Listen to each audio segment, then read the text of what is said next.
दृश्यमान नगरी तुल्यं निजान्तर्गतं पश्यन्नात्मनि मायया बहिर्भूतं यथा निद्रया यः साक्षात् कुरुते प्रबोध समये स्वात्मानमेवाद्वयम् तस्मै श्री गुरुमूर्तये नमः इदं श्री दक्षिणामूर्तये।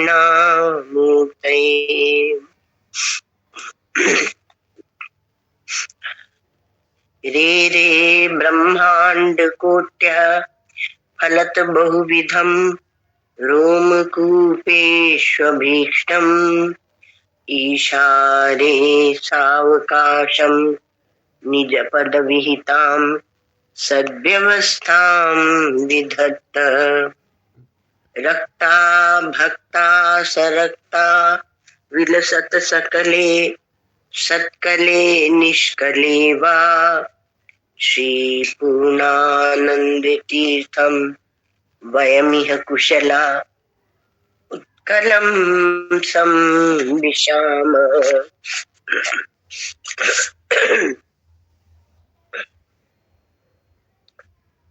अखंडानंद संबोध पूर्तये ब्रह्ममूर्तये सुधास्मित समाश्लिष्ट नेत्रांत स्फूर्तये नमः।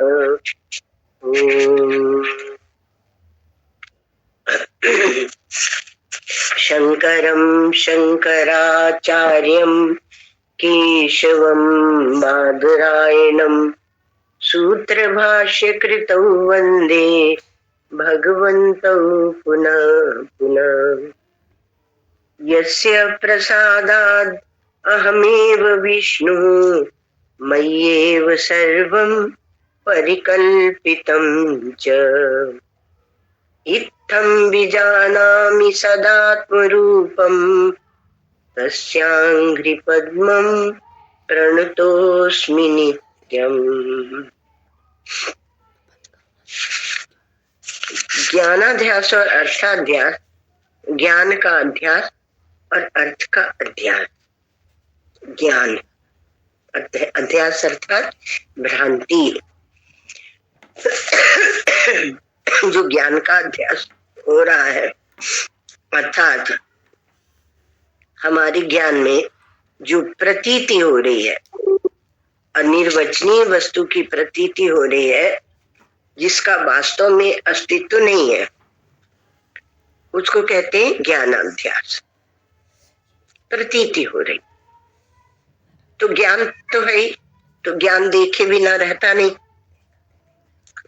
और जब अपने स्वरूप को नहीं जानता तो कुछ और देखता है। और अर्थाध्यास, अर्थाध्यास माने अर्थ का अर्थ है विषय, पदार्थ, वो पदार्थ और उसका अध्यास। तो एक तो हुआ भ्रांति ज्ञान, और भ्रांति ज्ञान के विषय जो सर्पादि है वो मिथ्या वस्तु जो है उनको कहते हैं अर्थाध्यास। अभी अर्थाध्यास 6 प्रकार का होता है। केवल संबंधाध्यास अर्थात संसर्ग का अध्यास, और संबंध सहित संबंधी का अध्यास, और केवल धर्माध्यास और धर्म सहित धर्मी का अध्यास। थोड़ा इसलिए खुल के बताया जाता है कि वो अध्यास कैसे आपके जीवन में उलझ जाता है, कटु हो जाता है, क्लेशदायक हो जाता है। तो जहां जहां भ्रम ज्ञान होता है वहां अनिर्वचनीय पदार्थ की उत्पत्ति हो जाती है। यदि आप वासना रहित है, ध्यान का अभ्यास करके, आज अंतरराष्ट्रीय ध्यान दिवस है, भारत की यह एक और विजय है, क्योंकि भारत ही ध्यान को विश्व के धरातल पर ले गया है। तो आज अंतरराष्ट्रीय ध्यान दिवस है। तो उसके हिसाब से यदि आप ध्यान करके और वासनाओं को शिथिल कर लेते हैं, अंतःकरण आपका शुद्ध हो जाता है, तब ये अध्यास ज्यादा आपको परेशान नहीं करते और आप जब इसको समझ लेते तो निवृत्त भी हो जाते। तो केवल संबंधाध्यास या संसर्गाध्यास और संबंध के सहित संबंधी का अध्यास, और केवल धर्माध्यास और धर्म के सहित धर्मी का अध्यास। धर्म माने जो ऐसा धर्म माने या कोई धर्म मजहब पंथ संप्रदाय, उससे मतलब नहीं, हम लोग देख चुके हैं। तो धर्म का अर्थ है कि जो हम अपने में ओढ़ लेते हैं, धर्म। और प्रकृति में धर्म है, जैसे सूर्य उष्ण होता है ना, वायु प्रवाहित होती है, ये धर्म है। तो धर्म है, और फिर उनका एक धर्मी होता है, तो उस धर्म के सहित धर्मी का अध्यास होता है। कर्ता भोक्तापना वो क्या है? वो धर्म है, और अंतःकरण के धर्म है। और अंतःकरण क्या कहलाएगा तब? धर्मी। अंतःकरण धर्मी कहलाएगा। तो उसका भी अध्यास, अर्थात आप उससे भी तादात्म्य करते हैं, उसका अभिमान करते हैं। मैं शुभ कर्म करता हूँ, अथवा तो मैं अशुभ कर्म करता हूँ, और फिर मैं स्वर्ग में जाके भोग भोगूंगा, मैं नरक में जाके इसका फल भोगूंगा, है ना। ऐसा नहीं समझिए कि जिन्होंने पाप कर्म कर किए हैं वो इसका फल नहीं भोगेंगे, भोगना पड़ेगा सबको। और जिस समय आप कर्म करते हैं उसी समय भी आप भोग रहे होते हैं, क्योंकि आप अपनी शुद्ध आत्मा को नकार रहे होते हैं। और इसीलिए क्या कहते हैं, क्या कहा जाता है कि जो हमने कर्म किए हैं उसका फल तो भोगना पड़ेगा। नरकम गंतुम इच्छेत चेत, नरक में जाना है तो पाप कीजिए, और शीघ्रम गंतुम इच्छेत चेत तो मठ चिंता दिनत्रय। तो मैं भजन दान तप यज्ञ आदि शुभ काम करता हूँ, ये वेदांत विद्या है भला, इसलिए आप इसको ले जाके उठपटांग मत करिए। तो ये मैं शुभ कार्य करता हूँ और स्वर्ग आदि में जाके भोगूंगा। तो ये वेदांती धर्म और धर्मी दोनों को अध्यास या भ्रांति की भूमिका में डाल देता है। अब जब ये अध्यास या भ्रांति की भूमिका में डाल देता है, तो क्योंकि धर्म अंतःकरण के और धर्मी अंतःकरण के धर्म है, और धर्मी एक खड़ा होता है अहंकार। तो इसमें चेतन आत्मा में इसका अध्यास कर दिया जाता है। अब ये हम लोगों ने 4 किए, संसर्गाध्यास और उसके मतलब केवल संबंधाध्यास और संबंध के सहित संबंधी का, और केवल धर्माध्यास और धर्म के सहित धर्मी का।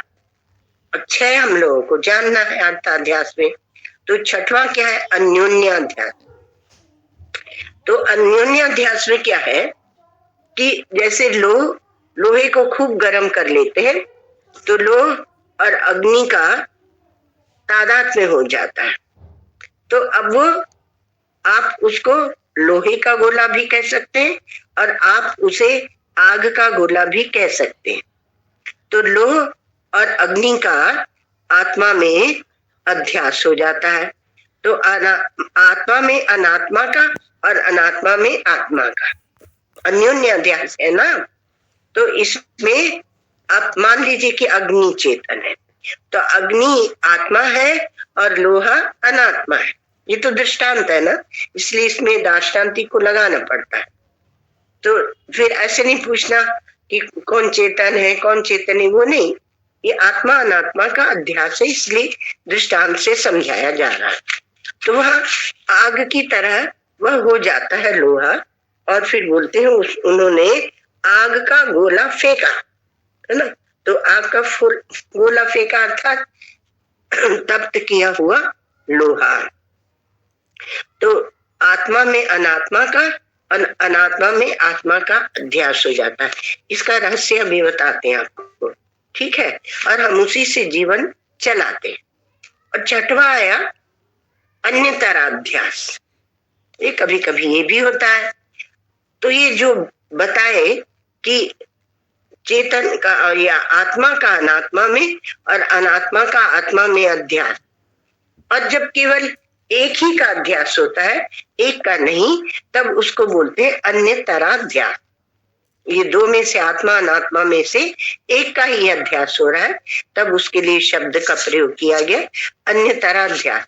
ये तो आपको 6 ही बताए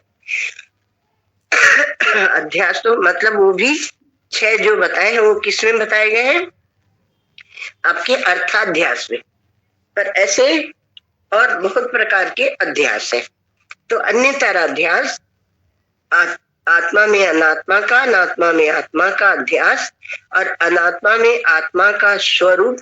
इसमें क्या है कि अनात्मा में आत्मा का जो स्वरूप है वह अध्यस्त नहीं होता है, पर आत्मा में अनात्मा स्वरूप से अध्यस्त होता है। स्वरूप उसका अध्यस्त है, अर्थात स्वरूप समझते हैं हम। स्वरूप माने उसके स्व का जो पूरा रूप है वह सब उसमें अध्यस्त है। किसमें? आत्मा में।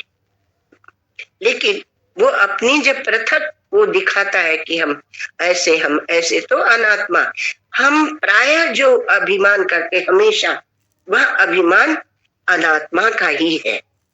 और इसलिए जो समझदार है, जो पंडित है, जो विद्वान है, जो विवेकी है, जो विचारवान है, जो वेदांत का विचार करते हैं, वो उस अभिमान की कोई कीमत नहीं करते, बल्कि दया करते हैं।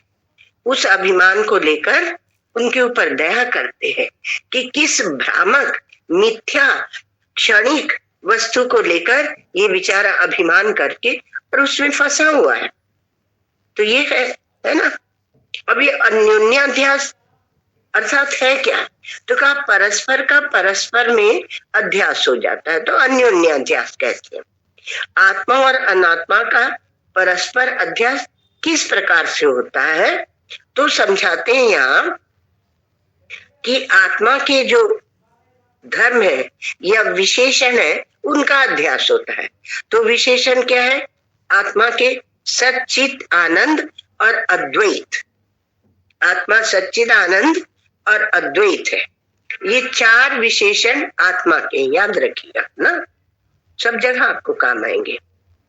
और असत, जड़, दुख, सच्चित आनंद के उल्टा कर लेना तो आपको याद हो जाएगा। असत, जड़, दुख और द्वैत, द्वैतपना। तो द्वैत के सहित ये 4 विशेषण अनात्मा के। ये आत्मा के विशेषण, वो अनात्मा के विशेषण। तो ये 4 विशेषण है। तो अनात्मा में अनात्मा का धर्म क्या है? दुख और द्वैत के साथ होना, अर्थात अनेक होना, द्वैत के साथ होना। और आत्मा का क्या है? आत्मा का धर्म क्या है? ये धर्म भी कहते हैं हम लोग इनको। तो अनात्मा का धर्म है दुख और अनेकता, और आत्मा का धर्म है आनंद और अद्वैत, तो अद्वैतपना। तो ये क्या है? जो अनात्मा के धर्म है वो आत्मा में स्वरूप से अध्यस्त होकर और फिर इसको ढांकते हैं। ढांकते हैं माने ढांकने की कोशिश करते हैं महाराज। अब आप थोड़ा सा वो कर देंगे ना, हवा लगा देंगे। किसकी हवा? ये विचार की, चिंतन की हवा या आग, तो ये उड़ जाएंगे। कौन उड़ जाएंगे? ये जो आपके अनात्मा के उसको ढांकने की कोशिश कर रहे। तो अध्यस्त है ये दुख और अनेकता, द्वैतपना, ये अध्यस्त है। और हमारी श्रुतियों में कहा द्वितीयाद्वै भयम भवति, जो जहां दूसरा होगा वहां आपको भय लगेगा। आपने अपनी आदत ऐसी बना ली है कि आप अकेले रह ही नहीं पाते, आप दूसरों के साथ ही रहते हैं। और आप कहते हैं कैसे लिख दिया यहाँ पर कि भाई शास्त्रों में कि वहां द्वितीयाद्वै भयम भवति, श्रुति ने कहा कि दूसरा कोई हो तो भय होता है, बल्कि हम दूसरों के साथ में ज्यादा निर्भयता का अनुभव करते हैं। हम गांव में रहते, मोहल्ले में रहते, शहर में रहते हैं, परिवार में रहते, कुटुंब में रहते हैं, और जब कोई नहीं होता तब हम बोलते हम अकेले, हम बड़े दुखी हैं, हमारे साथ कोई नहीं है। तो ये जो अद्वैत और द्वैत है ये आपको समझ में, और जो ये कहा कि द्वितीयाद्वै भयम भवति, जब दूसरे का संग करोगे तो भय होगा। ये हमने अध्यास को अपने ऊपर इतना पक्का कर लिया है कि हमें बात समझ में नहीं आती।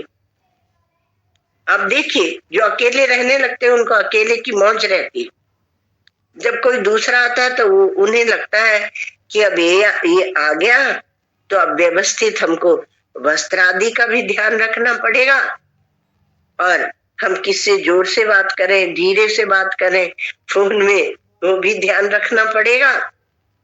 तो वह जाने अनजाने वह भय आपके साथ लग जाता है। तो आत्मा का धर्म क्या है? आत्मा का है सत और चित, और अनात्मा का धर्म ये हम लोगों ने पहले देखा दुख और द्वैत, है ना। और जहाँ भय है वहां दुख भी है, और क्योंकि हमने उसको इतनी सरलता से अपने साथ बांध लिया है कि वो जो द्वैत है, द्वैत में जो क्लेश है, वहां जो दुख है उसको हम देख नहीं पाते। महात्मा लोग क्या कहते हैं पता आपको? महात्मा कहते हैं कि किसी को सुख तो है नहीं, दुख ही दुख है, दुख दुख दुख दुख दुख, और दुख का अभाव। थोड़े क्षण को दुख का जो अभाव होता है उसी को हम सुख मान लेते हैं, सुख वहां है नहीं, क्योंकि द्वैत में हम रह रहे हैं, हम इस संसार में। अभी अनात्मा के धर्म दुख और द्वैत का बताया, और आत्मा का धर्म क्या है? आनंद और अद्वैत।